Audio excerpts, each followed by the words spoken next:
আসসালামু আলাইকুম। বন্যার সর্বশেষ আপডেট নিয়ে আপনাদের মাঝে আমি উপস্থিত হয়েছি। আমি মাহতাব হোসেন।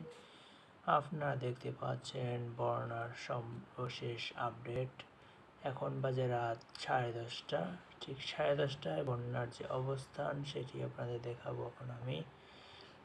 এখানে কিন্তু আপনারা যে বন্যার যে অবস্থান দেখতে পাচ্ছেন এটা হচ্ছে বাংলাদেশের উপকূলীয় অঞ্চল এবং তারই সাথে সাথে ইন্ডিয়ার কলকাতার উপকূলীয় এলাকা, আমাদের যে সুন্দরবন এরিয়ার উপর দিয়ে এই বন্যাটি মূল অংশটি প্রবেশ করছে। বন্যার যে মূল অংশটি এখন কিন্তু সুন্দরবনের উপরে তাণ্ডব চালাচ্ছে। আপনারা দেখতে পাচ্ছেন পুরোটাই সুন্দরবনের উপরে তাণ্ডব চালাচ্ছে। এটি সুন্দরবন অতিক্রম করে এটি চলে যাবে খুলনার উপর দিয়ে, যশোর, ফরিদপুর, তারপর ঢাকা। এদিকে সাথে বন্যার প্রভাব পড়বে ঝালকাঠি, বরিশাল, বাগেরহাট, পটুয়াখালী, পিরোজপুর ইত্যাদি জেলাগুলোতে। এইসব জেলাগুলোতে 10 নম্বর মহাবিপদ সংকট চলতেছে এবং বন্যা ইতিপূর্বে উপকূলে আঘাত হানছে।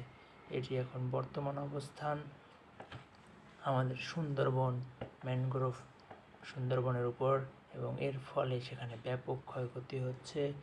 আমরা ইতিপূর্বে জেনেছি সেখানে সম্পূর্ণ নেটওয়ার্ক অফ পাচ্ছি, কারোর সাথে যোগাযোগ করা সম্ভব হচ্ছে না, কিন্তু তবুও আমরা চেষ্টা করেছি সেখান থেকে কিছু আপডেট খবর জানার।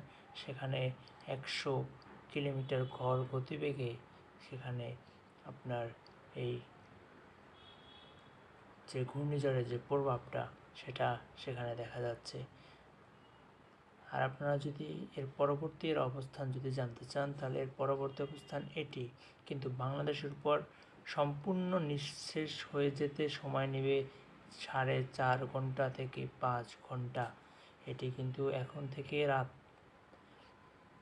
কালকে সকাল ভোর পর্যন্ত এই ঘূর্ণিঝড়ের প্রভাব থাকবে বলে আশঙ্কা করা যাচ্ছে। এবং এর শক্তি কিন্তু এখনও কমেনি, এর শক্তি এখনও আছে এবং এর শক্তি এখন বর্তমানে হচ্ছে প্রচুর পরিমাণে বেড়ে গেছে। এটি এখন বর্তমানে আমাদের যে খুলনা অঞ্চলের উপরে অবস্থান করছে। এটি ছিল আজকের সর্বশেষ আপডেট।